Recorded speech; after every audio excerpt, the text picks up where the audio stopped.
To the Right Honourable, the Lords of Her Majesty's Privy Council, Right Honourable. Whereas I have come out of Germany and Bohemland, being sent by my superiors, and adventured myself into this noble realm, my dear country, for the glory of God and benefit of souls, I thought it like enough that in this busy, watchful, and suspicious world, I should either sooner or later be intercepted and stopped of my course.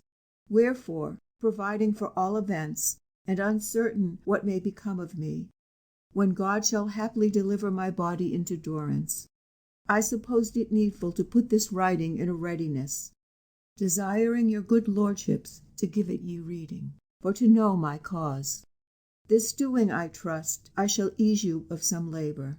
For that which otherwise you must have sought for by practice of wit, I do now lay into your hands by plain confession, and ye intent that the whole matter may be conceived in order, and so the better both understood and remembered.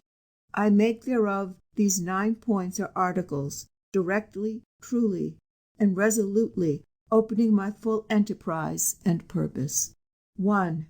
I confess that I am, albeit unworthy, a priest of ye Catholic Church, and through ye great mercy of God, vowed now these 8 years into the religion of the Society of Jesus. Hereby I have taken upon me a special kind of warfare under the banner of obedience, and eke resigned all my interest or possibility of wealth, honor, pleasure, and other worldly felicity. 2.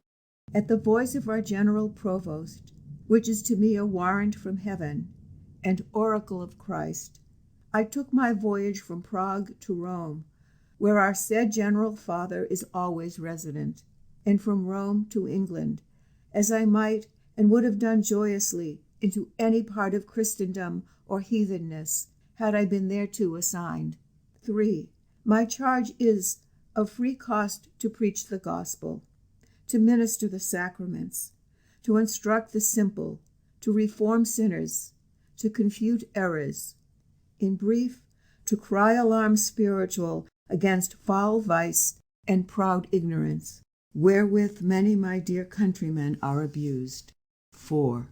I never had mind, and am strictly forbidden by our Father that sent me, to deal in any respect with matter of state or policy of this realm, as things which appertain not to my vocation, and from which I do gladly restrain and sequester my thoughts.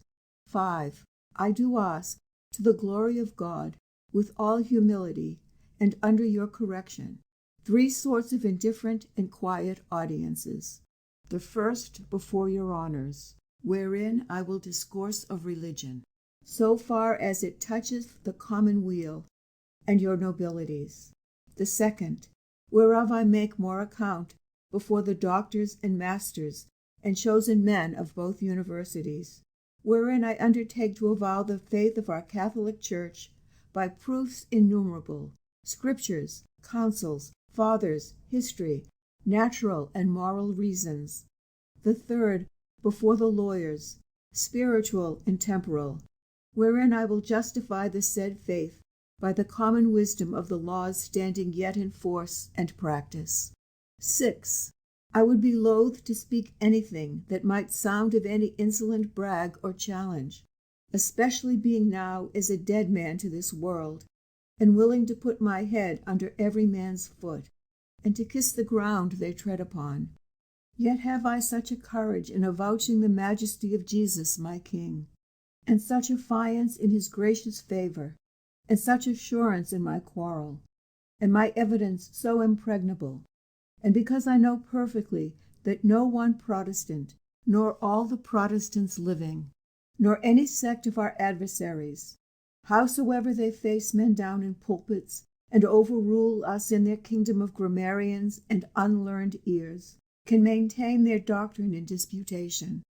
I am to sue most humbly and instantly for the combat with all and every of them, and the most principal that may be found, protesting that in this trial the better furnished they come, the better welcome they shall be. 7.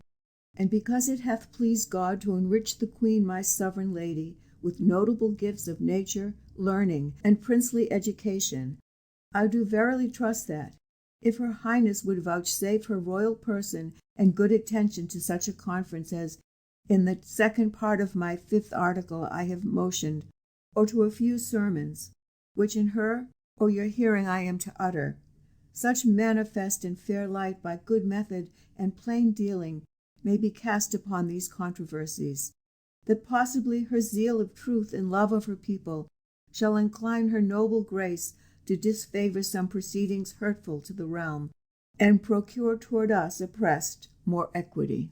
8. Moreover, I doubt not, but you, Her Highness's counsel being of such wisdom and discreet in cases most important, when you shall have heard these questions of religion opened faithfully, which many times by our adversaries are huddled up and confounded, will see upon what substantial grounds our Catholic faith is builded, how feeble that side is which by sway of the time prevaileth against us. And so at last for your own souls, and for many thousand souls that depend upon your government, will discountenance error when it is bewrayed, and hearken to those who would spend the best blood in their bodies for your salvation. Many innocent hands are lifted up to heaven for you daily by those English students, whose posterity shall never die, which beyond seas, gathering virtue and sufficient knowledge for the purpose, are determined never to give you over, but either to win you heaven or to die upon your pikes. And touching our society, be it known to you that we have made a league, all the Jesuits in the world, whose succession and multitude must overreach all the practices of England, cheerfully to carry the cross you shall lay upon us, and never to despair your recovery, while we have a man left to enjoy your Tyburn, or to be racked with your torments, or consumed with your prisons. The expense is reckoned, the enterprise is begun, it is of God, it cannot be withstood. So the faith was planted, so it must be restored. 9.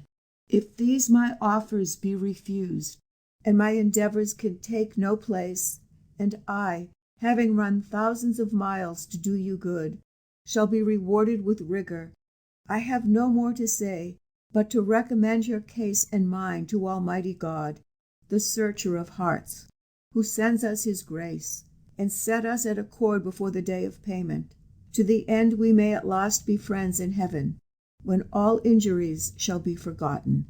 End of Edmund Campion, Letter to the Lords of Her Majesty's Privy Council, 1580.